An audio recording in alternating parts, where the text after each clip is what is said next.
সম্মানিত ভিউয়ার্স, আসসালামু আলাইকুম।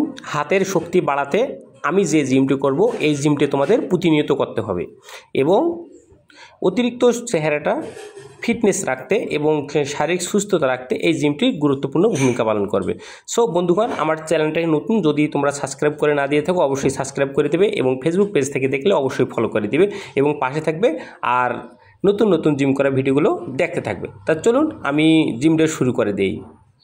জিমটা শুরু করার জন্য প্রথমে আমি সমান একটা জায়গা বেছে নিয়েছি এবং সুন্দরভাবে সমান জায়গাটাতে আমি কি করব দেখেন, হাত বসাই দেব। হাত দিয়ে হাতের উপরে ভর করে আমি হেড স্ট্যান্ড করে সোজা হয়ে দাঁড়িয়ে থাকব। শারীরিক ভারসাম্য এবং শরীর ফিটনেস রাখার জন্য জিমটি খুবই গুরুত্বপূর্ণ। যদি শারীরিক ফিটনেস ভালো রাখতে চাও বা স্লিম একটা চেহারা চাও বা ফ্লেক্সিবিলিটি চাও, তাহলে অবশ্যই তোমাকে এই জিমটি করতে হবে। আর এই জিমটি খুবই গুরুত্বপূর্ণ একটা জিম, একবারে কিন্তু তোমরা করতে পারবে না। সো কয়েকদিন চেষ্টা করলে এই জিমটি করতে পারবে। আর এই জিমটি করলে হাতের বাহুতে প্রচুর পরিমাণে শক্তি হয়। অসাধারণ সুন্দর একটা জিম, দেখতেও ভালো লাগে। আর জিম করতে কখনো ভয় করবেন না, সব বয়সের মানুষ এই জিমটি করতে পারবে। বিশেষ করে 20 থেকে 30 বছর বয়সে জিমটা করলে খুব ভালো হয়। আমি আবার শুরু করব জিমটা। দেখেন, হাতের উপরে ভর দিয়ে আমি কিন্তু হেড স্ট্যান্ড করে দাঁড়ালাম, একবারে সরল রেখার মতো বনবনা সোজা হয়ে দাঁড়ালাম। তারপরে পা দুটো একটু ভাগা করলে হাতের উপরে ভর দিয়ে আমি সোজা হব। আমি কিন্তু দীর্ঘক্ষণ করে জিম করতেছি, এজন্য আমি একটু কিন্তু রেস্টলিস্ট হয়ে গেছি, তাই কিন্তু আমি সঠিকভাবে টিউটোরিয়ালটা দেখাতে পারছি না। তাও আমি চেষ্টা চালিয়ে যাচ্ছি। দেখো, তোমরা যদি হেড স্ট্যান্ড করতে চাও এভাবে করবে, হাতের উপরে ভর দিয়ে হেড স্ট্যান্ড করবে, তাহলে তোমাদের শরীরের ফ্লেক্সিবিলিটিটা একেবারে বেড়ে যাবে। অতিরিক্ত শরীরে মেদ থাকলে বা চর্বি থাকলে সেটা একেবারে কমে যাবে। আশা করছি বন্ধুরা তোমরা আমার এই ভিডিওটি দেখে অবশ্যই এই জিম করা শিখবে। আর জিম কেন করি?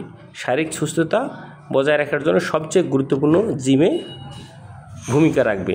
জিম করা ছাড়া তোমার শারীরিক সুস্থতা কখনো থাকবে না। তোমরা যত বেশি জিম করবে তত বেশি তোমার শরীরটা স্ট্রং থাকবে এবং রোগ প্রতিরোধ ক্ষমতা সম্পূর্ণ হবে। তা বন্ধুরা চলুন এবং আমি অন্যভাবে দেখিয়ে দিই কীভাবে হেড স্ট্যান্ড করা যায়। এই হেড স্ট্যান্ড জিমটা খুবই গুরুত্বপূর্ণ।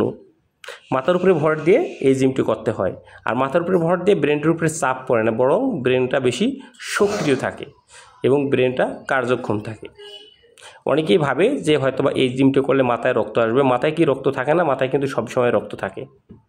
মাথায় সবসময় রক্ত থাকে, মাথায় কখনো রক্ত উঠে না। রক্ত সবসময় জমা থাকে সবখানে। তা যাই হোক, ভয় করব না, আমরা জিম করব। জিম করলে আমরা অবশ্যই সুস্থ থাকতে পারবো। আর যদি বন্ধুরা আমার জিমটা ভালো লেগে থাকে অবশ্যই লাইক কমেন্ট শেয়ার করে পাশে থাকবে। ইউটিউব চ্যানেলটাকে সাবস্ক্রাইব করে দেবে এবং ফেসবুক পেজটাতে ফলো দিবে এবং নতুন নতুন জিমের ভিডিও দেখতে থাকবে। এবং আমি এবার দেখো অন্যভাবে হেড স্ট্যান্ড করে দেখাচ্ছি। অনেক প্রকার করে হেড স্ট্যান্ড করা যায়, তা দেখেন। হাত দুটো একসাথে করে নেওয়ার পর শক্ত করে হাতটা মাটিতে বসে দিয়ে সোজাভাবে দাঁড়িয়ে নিব।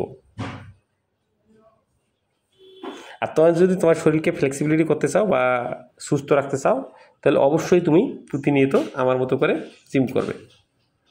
আর জিম ক্লাবে না গিয়েও যে এভাবে জিম করে সুস্থ থাকা যায় আমি কখনো ধারণা করতে পারিনি। কিন্তু আমি নিজে নিজেই টিউটোরিয়াল করে নিজে নিজেই শিখতেছি, শিখে বুঝতেছি যে জিম ক্লাব ছাড়াও ঘরোয়া পরিবেশে বা এলাকাতে জিম করে শারীরিকভাবে সুস্থ থাকা যায়, বডি বিল্ডার হওয়া যায়। ওকে, তা বন্ধুরা ভালো থাকবেন, সুস্থ থাকবেন। আজ এ পর্যন্তই। যদি ভালো লাগে থাকে অবশ্যই সাবস্ক্রাইব করে দিবেন, লাইক কমেন্টস করতে ভুলবেন না। ওকে।